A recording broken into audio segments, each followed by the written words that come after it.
Welcome back for another week of UFC. Coming off a big week last week, just recapping going over UFC 273. Man, it was a phenomenal event. Now, they don't give us a week off, only 7 days. Hey, besides that, we got another event, man, because we're back for UFC Fight Night. I'm talking about Vicente Luque versus Belal. Remember the name Muhammad. My man Brad, how you doing over there? Man, I'm doing good. I can't complain. I mean, last week we had a hell of a card Saturday, enjoyed all the fights. This week, they tuned it down a little. I'm still hoping for some good fights, but man, well, last weekend was wild. How you doing though? Oh man, it's a good day over here, man. Just wrapped up some Bellator media. I was talking to Vince Pichel a little bit earlier. I had to reschedule an interview with him for tomorrow. Speaking of that, I mean Vince Pichel, yeah, he just fought last week, UFC 273, man, versus Marco Madsen, man. What'd you think about that fight right there? I mean, it was a good fight. It's just how we predicted though. Marco Madsen, just that high level wrestling was just too much for Vince. And I'm pumped to hear that. Look at that interview. I checked out your page probably like 30 minutes ago, and I saw it wasn't posted. I was like, where's it at? So I'm excited to see how Vince feels about the fight. He fought well, fought his heart out, but I mean, just that elite wrestling was just too much for him. So good fight though. Yeah, good fight, man. Just a little bit too much, man. Too much for that, man. Shout out to the premium picks. Hey, but yeah, man, UFC 273. I mean, the dogs was out. The dogs was barking. Oh man, let's talk about a few of the fights real quick, recap it, then we'll go over our best plays and picks, see how they turned out and see if we cashed or not like that. But man, what was some of the fights on the prelims that you were most impressed with? Yeah, I mean, on the prelims, or what did you like on the prelims? I would I say got for my notes me, right here. the main fight that got my attention on the prelim was the Ian Gary fight, just because I was heavily invested into it. But it wasn't the fight that I expected. I thought Ian Gary was going to be able to put on a show and actually get him out of there and finish him. I had a simple play. Ian Gary wins inside the distance for plus money. He didn't get that done, but I did hit my prospect parlay on there. So I think that was like one of the main fights on the prelim that I was kind of looking forward to, but didn't play out. What about the main card though? Switch on to that.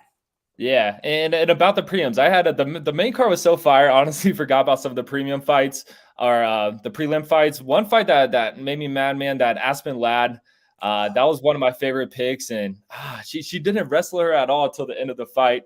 That's Yeah. one that just pissed me off there. But on the main card, man, let's get right into it. I mean, you hit the underdog pick on Aljamain Sterling. Very, very impressive. Midway through the fight, I The was like. champ. The I was like, champ. there's no way this man Mills is about to hit this underdog pick, and you did it. So props to you there. And of course the Burns Cosmat fight. I mean that fight was just incredible. All my boys were on our feet, and it was a good time. Great fights all around. And then of course Volk just wasn't fair. I felt bad for TKZ there, but yeah, all around just an amazing card. What caught your eye on the main card there? Man, starting off just with the Funkmaster Flex fight, how you call it, how you started that one off. Yeah, man, like kind of went exactly how I thought it would, kept him down for round by round, won the match. It was just crazy that I had people that I hit him plus 340. I hit him plus 500 by decision. I had people on my Discord that hit him plus 2,900 or like plus something crazy because it was the win by split decision. So Yeah. like when I mean the people, man, we cashed and we killed off that play, man. Like I couldn't believe it, man. Like it played out exactly how I thought it would. That's why I say I can't believe it. Because like like it rarely happens like that. But Mhm. that fucking Kazmat fight, let's talk about that for a minute. I mean, that fight was back and forth. Shout out to Gilbert Burns. He got paid his win bonus for even showing up for that. Dana White said, "Hey man, I'm gonna pay you your win bonus just because that was the fight performance that we needed." The fight was so close. Second round, live betting. I'm live betting. Gilbert Mhm. Burns minus 110. Hazmat minus 115. A damn near pick 'em That's going wild. into the third round. That's how close it was in that fight, man. So shout out to that fight, man. That was definitely fight of the night. Speaking of the main event, Volk, yeah, went kind of how I expected. I had it That was on the brutal. board. Plus 1200 round 4, Volkanovski TKO. So I just had to get him in round 4 to win. Hit that plus 1200 on that right there. So that was Damn. a nice little hit right there, man. Okay. So you had a good night. Yeah. It was a good UFC 273 for me. On the premium picks too, we went 1-1. So yeah, we went 1-1, man. One with Mark Madsen. Can't believe my other one, Can't believe I went against myself. But hey, man, that's how Yeah, it it was goes. the Tisha Torres, right? Yes, sir. Yeah. It was all on Dern on the show, cashed out of my bet and bet Tisha Torres, and I actually still think, though, a lot of people do think that she won the fight. They feel that she won the first and third round, but I just look at it like this, even looking at the fight. Like when you're steady on the back foot of your foot, going around, circling around, and the other girl's coming forward for the judges, it's going to look a certain way. So even though she outstruck her, it was just because she was kept being on her back foot and pedaling and circling out the whole fight. Because Mackenzie Dern, I think, only got one takedown, so it wasn't like it wasn't like a one-sided fight or anything, man. But Yeah, that's how it goes, man. That was a good one though. I mean, Mackenzie Dern pulls guard, goes for that Kimura. That was just nasty. I think those just jiu-jitsu exchanges helped Mackenzie's case as well. But overall, close fight. I could see it going any way. But yeah, I was happy Mackenzie pulled that one out. Man, hell yeah. I wasn't too mad at it. That was the thing. It was one of those fights to where I was either going to be happy that I made the money off it, or else I was going to be, mad that I went against my fighter in my gut. So like I said, I always bet Mackenzie Dern 100% times. It was my only time going against her and everything like that. But, you live and you learn, man. Yeah, I got a question for Volkanovski. I've heard he's been thinking about going up to lightweight. You think he'd have successful against like Oliveira? Or? I heard it too, and I don't think so. Well, I don't think so. He's a little bit too short. He can have the physique for it, but he's just a little bit too short. And I heard him talking, and Islam Makhachev already called him out saying, hey, man, you just need to stay in your division and do what you do down there. But, I mean, I will say this. You got to do something. Like when you're already one champ in one division, I mean, you defended your belt, 3 times now? What, you want to defend it 4 times? What, is there an extra prize in it? Nah, you probably want to go up and, throw your name out there and be a double champ, work for Conor McGregor. Yeah, you might as well challenge yourself. He's done everything in the featherweight division already. So it's either you fight Max Holloway again or try to go up and weight. So should be interesting to see what he does. Yeah, man. I'm definitely looking for that, man. So last week, let's see, man. So for my best dog on there, that fight got canceled. I was going with Marcin Tybura. That one didn't go. My best pick, it was fight goes the distance in the Marco Madsen versus Vince Pichel minus 165. Check that one off. My lottery pick was Kamzat, Ian Gary, Marco Madsen, and it was one other person. But the thing is, check that off. Cash that plus 365 on there. I'll just research the last name on there. I can't. It's drawing a blank for me right now. So, I mean, I went 2-0 on the lottery picks and on the props given. Brad, how'd you end up going last week? Yeah, so my best dog was Aspen Ladd. Took an L there. It is what it is. My lottery or like my crazy pick was Burns. Took an L there. And then I think I had my best bet was Volkanovski via decision. Took an L there. So what? Okay. First show, Mills, it wasn't that great. All right. But I'm gonna get back. I'm gonna do my thing and we're gonna catch some wins this week. But yeah, not gonna lie. It was a tough night on the books, but a very entertaining night to say the least.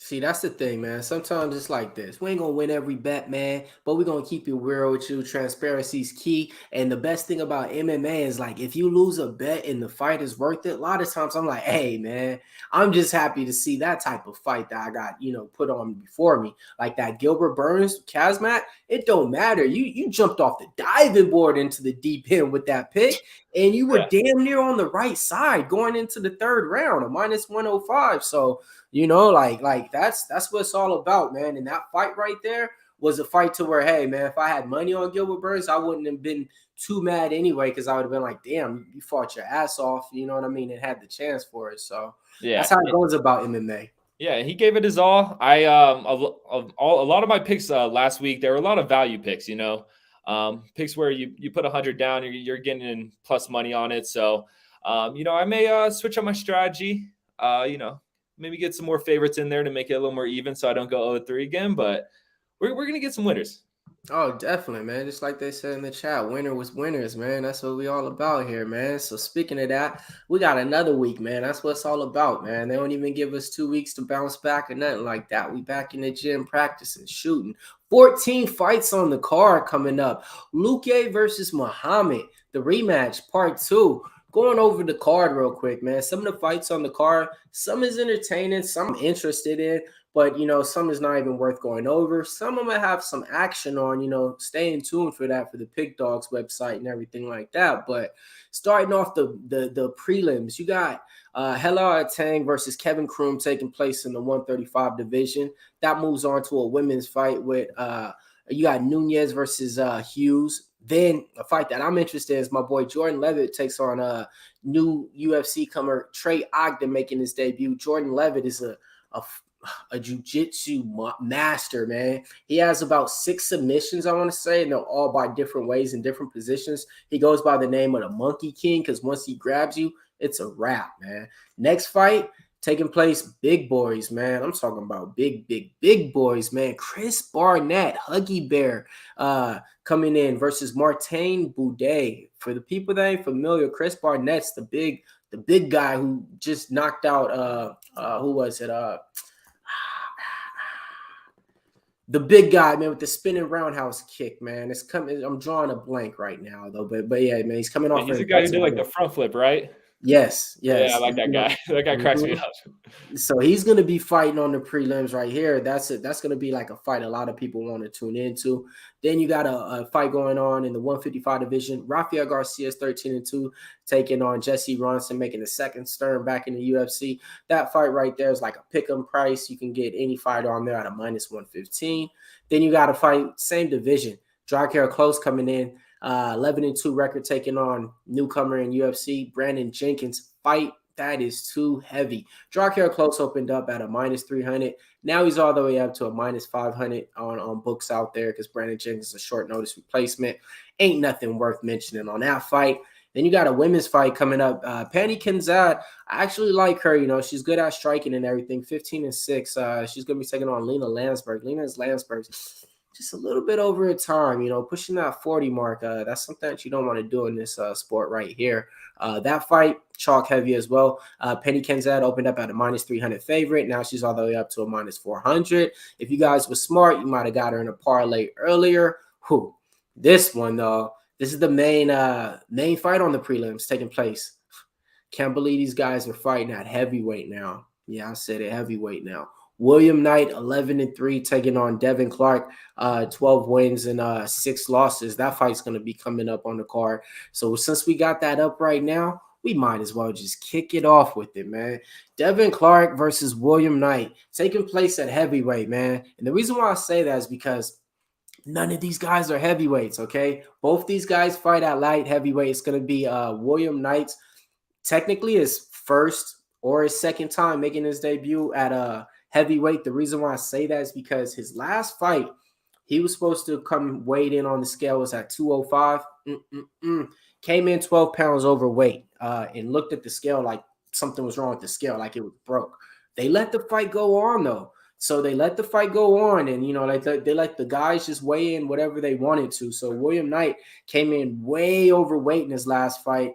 So that's why he's probably moving on to heavyweight now. Devin Clark, man, he hasn't been really looking too good right now in the light heavyweight, even though, the pedigree in his resume, he's fought, former champions and stuff like that. He's not a big guy, man. He's not a heavyweight, actually when he made his debut, he fought at middleweight. And when he got found by Dana White on Dana White's contender looking for a fight, Dana White seen him and said, hey, man, you should fight at middleweight. Fought at middleweight, got knocked out, made his second fight at light heavyweight. Since then, always fought at light heavyweight. Now it's taking place at heavyweight. So go ahead, Brad. How you like this fight? Who you got? Yeah, I was definitely surprised when I heard this fight was getting moved up to heavyweight. And when it comes to William Knight, I mean, this guy is just an absolute tank physically, just a very scary man. And Devin Clark, we've seen him fight some of the bigger names in the light heavyweight division. And when he fights those upper echelon guys, he does seem to struggle, but he does fight well against, I would say, guys on William Knight's level. So I'm going to side with Devin Clark here, even though this fight is at heavyweight. He's he's the taller fighter. So I think he'll be able to stay on the outside here, utilize his leg kicks, and just outstrike William Knight from the outside. He also has the advantage on the ground, better wrestling. So I think if it hits the ground, Devin Clark will have the advantage here as well. William Knight, he's a pretty tough guy. I don't see him getting knocked out. So I'm going to take Devin Clark money line or via decision here. I think this is a good parlay piece if you just take a money line. But if you just want to take it by itself, I like it via decision. Who you got? Not bad, man. Devin Clark, money line, minus 170. That's where he opened up at right there.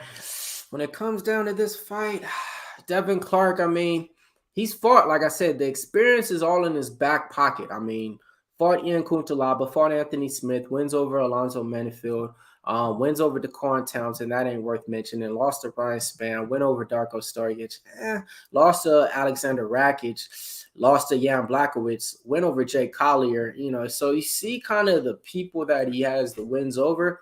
A lot of them ain't in the UFC no more for the people that ain't out there. The people that he has losses to, though, they're pretty much still striving hard in the UFC. So that's how you got to kind of look at it, William Knight on the other side, former Contender Series from Dana White Series. His wins, I want to say he has one over Alexis Kmar, if it comes straight to my mind. He was a former Contender Series fighter. Whenever he's in the ring, he's just outsized. I was going to say outclassed, out-hustled, but no, he's just outsized, man. This guy's like 5'9" in a tank. I'm talking about a tank, man. He looks like a linebacker coach. The good thing about him is he has great take-ups. He has great get-ups from his back once he's taken down. Kind of reminds you of a Chuck Liddell, to where he could just get up out of nowhere type fighter, but he can get taken down easy. But on the flip side, he drops bombs, not a lot of output though. So, it can kind of go in Devin Clark's way if he pushes him up against the cage and able to, just get him up against the cage and I say complete 2 or 3 takedowns. So this is a fight to where I'm probably going to be looking at Devin Clark, even though it hurts me to say that, because now I got to go back and do the mental rewind and think, when's the last time I bet Devin Clark? I bet him in a fight that he was supposed to win and wrestle. Guess what? He didn't go out there and wrestle. He didn't do what I thought he was. So I'm gonna tread lightly on this one, but a bet that I like that I looked up, I like this bet to go over 2.5 rounds. You could get that at a minus 138 on your books out there. Shop around for the best price. So best bet on this fight for me, I would just say over 2.5 rounds. I like that. Let's go, man. Let's go. Moving on down the card. Easy day, man. This fight right here that's coming up, it was a short notice replacement. It was supposed to be Mournir Lazzez versus Aleksei dos Santos, but now we got Manuel Lazzez versus Ange Loosa making his debut in UFC right now. Just to give you guys a little bit of rundown on Ange Loosa, because a lot of people are probably saying who, what, where, when, and how. All right, so Aleksei dos Santos gets injured, has to pull out. If you're saying that you've probably seen this guy before, it's because, he did just fight on the Contender Series last year against Jack Della Madonna. He did lose in that fight. Since then, just came off of a win against Josh Howard in MMA. That was literally this month. So when I say that he's ready to fight and in shape, he's ready to fight because he just fought 3 weeks ago in MMA on the card right there. His opponent, Mournir Lazzez, oh, man, good fighter, man. Hasn't seen him in the ring, though, for about, I'll say, the last year and a half right now, since his last loss. Lost to Willie Alvarez, pretty much was I would call it a fluke knockout because it just happened out of nowhere. So this is his time to come back in the ring right now. Mournir Lazzez, I will say this. They call him the sniper, because he's good at kickboxing and he has long, straight, clean striking. Is that I was betting on him last time. Matter of fact, the whole world was betting on him last time. He went all the way up to a minus 230 favorite where he closed at, and he got starched, man. He got knocked out in the first round. So since then, a lot of people now, they're kind of cautious on him. They're kind of like, I don't trust him. He lost money for me last time, but I kind of look at it like this. He won money for me the other time before that. And, I'm back on him. So I'm going to be back looking at the price tag, looking exactly where he's going to be at. Because like I said, he is fighting somebody on a short notice call up. So that's my little take on this fight. But I tell you guys again, tread lightly on this fight because two fighters, really not that much experience in the UFC. Mournir Lazzez only has 2 fights in the UFC, and the other guy's making his debut with about 7 fights in his back pocket. How you see this one, bro? Yeah, interesting fight here. It's hard to get a read on either of these guys. Like you said, Lazzez lost his last fight, got slept, but I mean, I still think this guy's a prospect. Solid kickboxer, like you said, very long and lengthy. And when it comes to Loosa, I mean, he lost his Contender Series fight. He does pick up a win, but I don't know if this guy's UFC quality. I had to do some research on him. I've never seen him fight personally, so like you said, tread lightly. But I mean, I have to go with Lazzez on this one. He has more octagon time in the UFC, and Loosa, it does look like he's a tough guy, has a good chin. So I think Lazzez is just going to be able to use his kickboxing, pick him apart from the outside and get a win here. I think he is a pretty heavy favorite, which he should be. And he was preparing for a much tougher guy. I mean, I bet he's pretty pumped that he gets a call on Wednesday, and it's this guy, coming in on short notice. So give me Lazzez. Same as Devin Clark, could be a good parlay piece. I do like this fight going into decision. From what I hear, Loosa is a pretty tough guy. So I don't know if he gets finished in this one, but I'm leading Lazzez here via decision. Yes, sir. Yes, sir. I'm with you on that one, man. Moving straight on down the card. Next fight going to be taking place. This one's going to be a wrestler's match right here. A wrestler grappler's delight. Pat Sabatini, 16-3 coming in. 38 ranked featherweight, taking on Canada's own TJ Laramie, 12-4, 105 ranked featherweight. This one, give you some betting lines real quick. Pat Sabatini opened up a -300 favorite, still around that price tag at -375. Didn't go too high.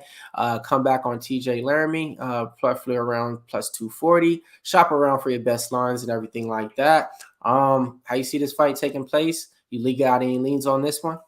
Yeah, I mean, this is a fight I'm actually excited about. Pat Sabatini's looked great in his first 3 UFC fights, and TJ Laramie, even though he lost his last fight, this guy's a good prospect who I think will have a future, but they're not doing him any favors giving him Pat Sabatini. I mean, Pat Sabatini, he's a real contender if he keeps putting together wins, just a very good a grappler, and he's going to be able to have his way on the ground with TJ. If this fight hits the ground, it's going to be Pat Sabatini all day, and I see him picking up a win against TJ. I think his wrestling is just too elite. He's going to be able to put the pressure on him. And if TJ, tries to put the pressure on him, it's easy for Pat to just lock it up and grapple with him. So Pat Sabatini is a big favorite. So I could see this fight going to a decision like these other fights, but I could also see him winning by submission. I mean, out of 16, out of Pat's 16 wins, he has 10 wins via submission. So, that could be a good play to sprinkle on here, but I just don't like how he's a -300 favorite or whatever it is now. So that's what kind of makes this fight tough for me. But I think Pat Sabatini does pick up the win here. Yes, sir, man. Hey, that thing you just said right there, win by submission. Trust me, that's definitely a prop you might want to go with on this fight. Pat Sabatini, man, coming out of Philly. First win over Tristan Connolly, won by decision. Second win, surprised, man. Jamal Emmers is no joke in there. A lot of people had money on Jamal Emmers.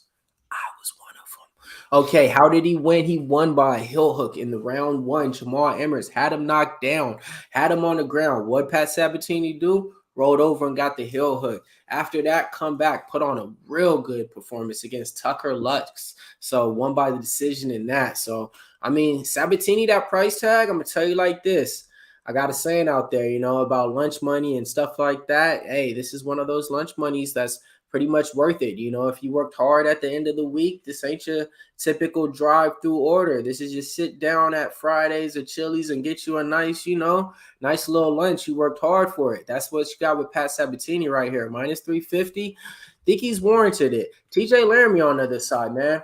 comes from a wrestling, a fucking fighting family, man. His little brother fights, his big brother fights. I mean, his whole family fights, you know. But I will say this. Didn't look good in his last fight. He was a minus 300 favorite versus Derek Minner. And everybody knows, for the people that don't know, Derek Minner has one thing, a guillotine choke. Don't put your head down there. What'd he do?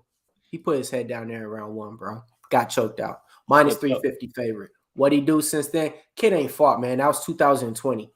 We're in 2022. I ain't got no watch in my hand, but you see, man, it's been a long damn time since you seen TJ Laramie in there. Has he been, getting better? He should be, because, he's definitely fighting and training with the best prospects and everything like that. And, his little brother fights in LFA. I think his little brother's a little bit better than him. It's kind of like the LaMelo Ball thing. Hey, all right, cool. That's another story. But so when it comes to it, man, give me Pat Sabatini, parlay piece 1. Check it off. That's the one right there, man. I love me some Pat Sabatini. And just like how my man Brad said, you might want to sprinkle Pat Sabatini wins by submission, because that's exactly a way I'll be looking for in that fight. Yeah, and it's interesting to see if TJ Laramie, I mean, this is his UFC debut, so who knows if the bright lights just got to him and he just made a mistake and slipped up. So it'll be interesting to see how he comes out for this one, if he learned his mistake, if he's a little more control, because that last fight definitely didn't go his way there. Definitely, man. All right, man. So it's only right, We've been talking about all these men and everything like that. It's about time to get the woman some respect for the night, man. So it's only right. I'm talking about Mayra Silva coming in 7 wins, 2 losses, 1 draw. She's gonna be taking it on Yan Wu coming in. Yan Wu, we haven't seen her in a while, but back to Mayra Silva. She's a cute box fighter. What you mean by that? That's her fighting camp. That's the way that she likes to fight. Last time we seen her in the octagon, it was lights out. Mina Farrell just pretty much ran a clinic on her, showed that, Silva's kind of a one-dimensional fighter when she's put in there against a better fighter. Before that, she went to a draw with Magura Montana De La Rosa, who I usually have money on because she's a nice underdog out there. And then before that, she had a win over Mayra Barella, and then had a loss against Morose. So, I mean, that's just her last 4 fights. Judge it how you want, but this is what you guys need to hear. Minus 375 is the price tag. If you want to put Silva in a parlay or better, that's what you got to do, and that's what you got to deal with right here. My little breakdown on her, she's not a high output fighter, so she's not going to be a girl that's going to be striking a lot. Of course, she can go out there and submit you, but the only thing is she doesn't just rely on that. She doesn't go relentless for the takedown. She's kind of out there looking around still as the fight's going on to seeing what to do. So the comeback, Yanan Wu, man, last time we seen her, she's one of those fighters that when she's in the ring, she's just kind of doing everything with her hands and kind of, distracting you and trying to do all other type of things except for punching, so that's what you get when you got her in the ring. So I'm not really feeling too confident in this fight at all. Her last time in the ring, she lost to Jocelyn Edwards. I was on the Edwards side. Then she's coming off another loss to Mazika Anuhu. She has 1 win over Lauren Mueller. She's not even in the UFC no more. So I'll be honest, man, I really can't bet this fight. And I ain't touching that price tag, minus 375. What about you, Brad? Yeah, I'm keep it simple here. Look, I'm going to take Silva, no doubt. I mean, Yanan, she's a young fighter, 25 years old, bright future, but man, she just doesn't show me enough to for me to think that she could compete at this level right now. I mean, she's coming off a knee injury. Actually, both these girls are kind of in slumps in their careers, so this isn't a fight I'm too excited about. I'm kind of surprised it's on the main card here, but respect to both these ladies, both warriors. But give me Silva. I mean, it's minus whatever 400, 450. Can't play that, so stay away from me as well. Yes, sir, man. Get on to the next one, man. Next one's gonna be a banger, though. One that I like. Oh man, I really high on this guy. Or at least I was, and shit. I don't know what's going on now, man. Miguel Baeza coming in, taking on, second time in the ring now, Andre Fialho. 10-2 record for Andre Fialho. This one's going to be taking place at the welterweight division. Happy that it's on the main card. The opening betting line on Miguel Baeza opened up at a -170. Pretty much stayed around there. Last time you seen Miguel Baeza in the ring, pretty much, man, he was going hand in hand with Chaos Williams. And then he got KO'd. That's just how it goes. That's just how it went. It was in round 3. And I was on the Miguel Baeza side in that one, man. I was mad because he was doing what he wanted to, winning the fight. Before that, he went toe-to-toe with a warrior, one of the best in the fucking division, Santiago Ponzinibbio. Lost by decision. Another fight that he was winning, man. Kind of putting on a clinic, too, in the first 1.5 rounds. Then he slowed down. Then he just didn't know what to do no more and didn't strike. So the cardio on Miguel Baeza, kind of questionable. Another thing that's questionable is that chin. Seen him get rattled before. Seen him get rattled by Matt Brown, actually hit the ground. But he has that heart, came back and finished the fight. So got to question the chin, got to question the cardio on there. Miguel Baeza. Fialho, he's been kind of bouncing around. What I mean by bouncing around is he started off in Bellator. That didn't work for him. Went over to PFL organization. That didn't really work for him. Came to the UFC. My guy, Michel Pereira, went toe-to-toe with him in the judge's decision. Michel Pereira still ended up winning that by the judge's decision, as he should have. But I'm really not too high on him as well. He can crack. He can hit hard. So this might be a fight that I see not going the distance because Miguel Baeza also has that finishing capability. How you see this one playing out, Brad? Yeah, this is one of the fights I'm more excited about. Like you were saying, man, the UFC just didn't give Baeza a favor, giving him Ponzinibbio and then Chaos Williams. I'm not saying that Baeza doesn't have a chin, but I think his striking defense lacks a little. I mean, we've seen it in that last fight against Chaos Williams and Fialho. I mean, his first fight in the UFC was Michel Pereira, which we all know is not an easy fight at all. So he's been tested. He knows about these bright lights, and I like him as an underdog. Look, I could see Baeza getting caught with something in this one, like we saw with the Chaos Williams fight. So, I mean, let's see. I read here, Fialho has 11 knockouts in his 14 wins. So he sleeps people. He throws bombs. Give me Fialho money line +150. If you want to get a little risky, throw it via knockout. So yeah, that's what I'm gonna go here. Fight of the night though. I'm pumped for this one. Yeah, man, I'm with you 100% on that one, man. Like when it came to all the fights on the card and stuff, this was one of the fights that was more entertaining. That's just kind of how the fight card is. Like I said, one of the other fights that I'm just looking forward to seeing. I don't know how entertaining it's gonna be, but the Jordan Levitt fight, that's another fight on the undercard, and then that Chris Barnett, the backflipping Taekwondo, Huggy Bear type character. Those are gonna be some other fights, but yeah, out of all the fights on the card, that's one for the violence right here, man. Yes, sir. Moving on down. Next fight, man. Only 2 more fights to go over. It's kind of a tricky fight. Co-main event time. Caio Borralho coming in, 10 wins, 1 loss. Taking on Gadzhi Omargazhiev, 13 wins, no losses, straight undefeated. Russian fighter, Dagestanian type style. When you see him in the ring, his agenda, his game plan is to wrestle. Striking, not really the best, not really the worst though. Borralho, seen him in the Contender Series his first time. Didn't really look too impressive because Dana White wants finishers when they come in the Contender Series. But he went the whole rounds. He won the fight. Wasn't in harm's way or anything like that. Decent striking. Pretty much controlled the fight where he wanted to at distance. Able to shoot for a few takedowns in that fight. Then he got called back for his second fight in the Contender Series. That one didn't last long. First round knockout. He got the call right after that. So, came in impressive after his second fight in the Contender Series. Gave him the contract right after that.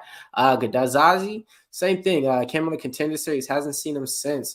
Could have been something maybe with his visa not being approved or, facing some injuries. But since they got signed to the Contender Series, this is the both time making their debut. Making their goddamn debut in the co-main event. This ain't never happened before. A UFC fighter from the Contender Series with 0 fights in the UFC fighting in the co-main event. But It's a banger, folks. Got a good one on there, man. Gadzhi opened up -140. Come back on Borralho, +115, +125 on your books out there. It's one of the fights that I'm kind of going back and forth with. I like Borralho already from when I seen him from the Contender Series, and I like Gadzhi too when I seen him from the Contender Series. Two fighters I already have my mind on and set. I want to bet these guys. I want to bet them when they fight. They're fighting each other, folks. So it's kind of like the Atlanta Braves versus the Yankees. For the people that don't know, that's my two teams. You know what I mean? So it's like, who do I go with? You know? So I'm going to pass it over to Brad. Hopefully he has something to maybe convince me a certain way, but I'm still trying to make up my mind on this fight. How you see this one, Brad? Yeah, definitely. Like you said, I mean, the co-main event is two guys making their UFC debut. It's pretty wild. I mean, that means the UFC must be high on both these guys. And this fight's going to be interesting. I mean, Caio, I had to do some research on these guys. Caio, he's pretty wild on the feet, but he has very good jiu-jitsu. That's his goal, to get the fight on the ground and submit you or try to knock you out. And he kind of uses his striking to force people in a grappling exchange, which is pretty cool. And then Gadzhi, is that how you pronounce his name? Gadzhi? Yeah, you know it like I know it. Just put it like that. Yeah, Gadzhi. Let's go with that. Look, he's a Dagestanian, so he knows how to wrestle, and that's what this fight's going to come down to. It's either you take the guy with the high level jiu-jitsu or you take the guy with the high level wrestling. I personally have to go with the Russian here, man. I mean, these guys, we know the wrestling's just crazy. So, look, I don't have a great read on these guys just because this is their UFC debut, but if you're asking me, give me a Gadzhi money line. He's a favorite for a reason. I just think he's going to be able to. Honestly, this fight hits the ground, just lay on top of Caio, and if he doesn't get submitted, I see him winning this fight. So, give me Gadzhi all day. Yep. I'm with you. Gadzhi actually money's coming in on the other side right now, all the way down to a -30, -125 on your books out there. But yeah, I'm kind of with you though. That's what I said. Like that's the way to where I'm leaning towards betting because I bet the wrestlers, you know what I mean? And when it comes to it, wrestling, I bet the Russians, you know? So I'm kind of, it's one of those things to where it's like, why would I go against it? You know? So, it's kind of tempting now. And now it's getting lower. Ooh. And to be honest, when it comes to MMA, you're always going to have heavy chalk favorite lines. But that's above -170, -180, 220 is what I'm considering. Anything that you can get from a -130 to a -110, I look at those fights and I really try to target them because I know win or lose, the amount of the unit size, win or lose is not going to hurt my bankroll too much. Going at something that's a -180, -220, you lose that one, you just lost two bets. So how I look at it is why bet a fight that's a -220, -240, unless I'm 100% all in, which sometimes I do, and I'm not saying I don't, compared to me betting like two fights that's a -110, I'm 85% convinced on, and another fight that's a -120 or -130. So that's kind of like how I look at it sometimes and try to, look at fights and angles to attack on MMA for single plays and stuff like that. So now this is getting down to that -130. Hey. I like it. I'm starting to like it a little more, honestly. So that's kind of how I look at it. All right, man. Main event time. Shout out to everybody out there in the chat right now. Hey, Brad, let them know everything that we got going on the network, not just our show and everything like that. And as we go into time, and I give them some time to go over this main event and everything. Yeah, of course. Pick Dawgz. We got the drive-through Monday through Friday.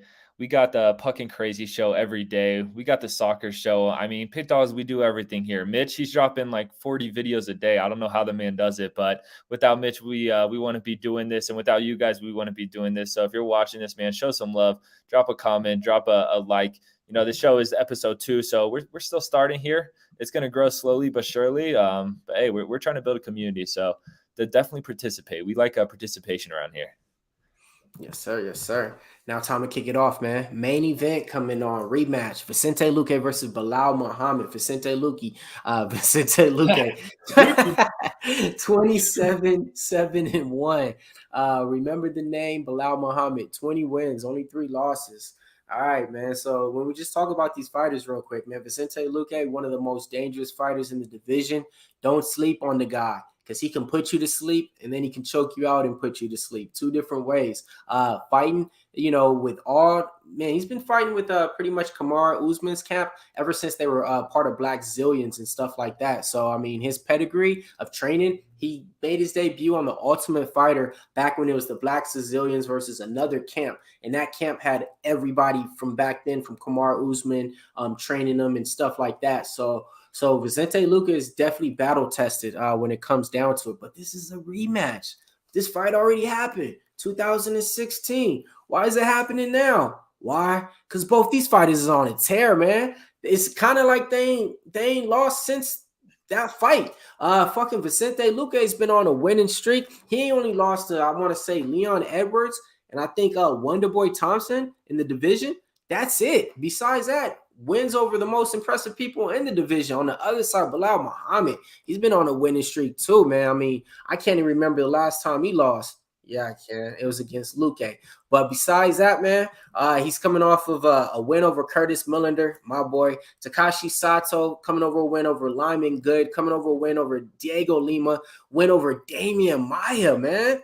Not too many people in the UFC is going to have a win over Damian Maia. Has a win over Stephen Wonderboy Thompson, who Vicente Luque, who has a loss to. The money line, minus 170 for Vicente Luque. The comeback, plus 140 on Belal Muhammad. The line didn't change at all. That should tell you guys something, man. The books don't really know who to bet on this fight.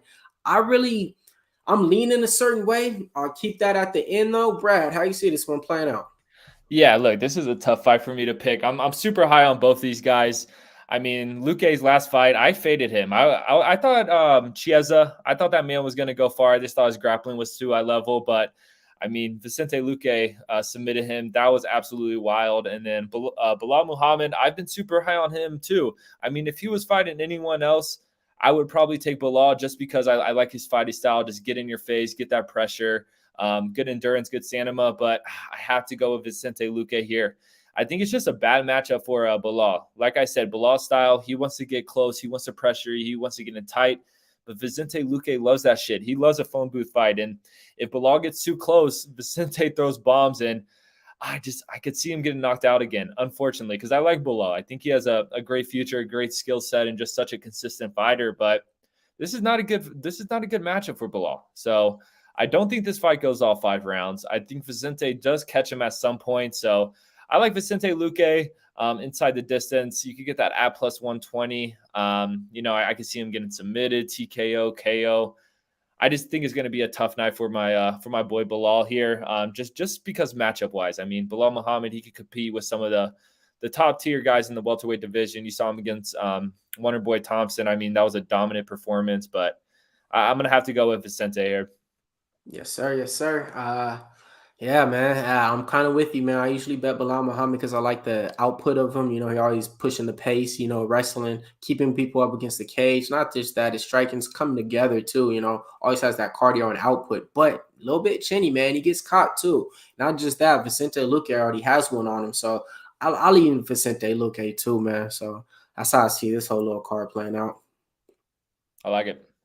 Yes, sir. So now, man, now it's time to give you guys those winners, those cash, those hitters. I'm talking about best bets. I'm talking about best dogs and lottery picks. Same way. So, Brad, which way you want to start it off this week? We should still do it the same way. Best pick? Yeah, you want to go best pick first? Yes, sir. I'll give you my best pick. Easy one, man. My best pick on the card. When I mean best pick, this is my guaranteed home run. It's going, gone. I ain't looking twice. I'm betting it, and I ain't looking again at the fight. All right. I'm going to go ahead and go with Wu versus Silva. Fight goes the distance, minus 165. That's my best pick. I dig it. Yeah, I like that there. I don't see any of those girls getting finished or getting knocked out or anything. I'm gonna go Lazzez via the decision or Lazzez money line. It is a little juicy, so if that drops, then good there. But I just don't like Loosa on that short notice. I mean, the dude has like 3-day notice. I don't see that going good there. But like I said before, a tough fighter, tough kid. So I think Lazzez wins that via decision. He's just gonna pick him apart from the outside. Got you. All right. I'll let you kick this one off, man. Best dog on the card. Who's your best dog? Or else it could even be your best dog prop that's at plus money, something like that. But best Yeah. dogs. My best dog here, give me Andre Fialho. Like I said, I mean, didn't look too great in his main fight, or in his first fight in the UFC, but he was fighting Pereira. He has a easier fight in this one. As we've seen, Baeza is a little chinny. He's got slept before, and Fialho throws absolute bombs. So the fact that you could get that at what I have it as plus 150 right now, but you know how UFC odds are, they go up and down. So I don't know what's at right now, but he's definitely going to close out as an underdog, and I love that play. Ain't mad at it. Ain't mad at it. I'm on the other side though, man. I'm on the other side on that one. It's all My good. best dog of the night. Yeah, I got Miguel on that one, man. I gotta keep riding with him. My best dog of the night, Spider Monkey, Jordan Levitt, plus 115. Fight taking place on the prelim versus Trey Ogden. Like I said, he's just a submission specialist, and he's one of those guys to where he's not going to go in the fight and try to be something that he's not. He know what he's good at, and he's one of those guys to where he's on Tapology and all the pages out there, putting in comments saying 60% of the time I think I'm going to win this way. Like he's literally like trolling people to the extent to where people's picking against him, and he's at the comment saying, no, this is me, I'm gonna win. So when I seen that type of shit, I'm all in. Give me Jordan Levitt for my best dog of the night. Lottery pick. Oh man, I started off, man. I hit last time, so let's do it the same damn thing this time, man. Locked up these favorites when they wasn't as chalky, but hey, those lines ain't out no more, so I'll give you the lines that's out. Give me Martin Boudet, money line. Give me, it was Penny Count Z, minus 425. Give me, Boudet was at a minus 230. And then after that, I'm taking Pat Sabatini. I got him at a minus 375. And then last but not least, I'm taking Jordan Levitt, the Spider Monkey. That's a plus 380 parlay. Hit once, trying to do the same thing. I dig it. I'm going with Silva, Lazzez, Jordan Levitt, and Sabatini. Feeling confident about that one.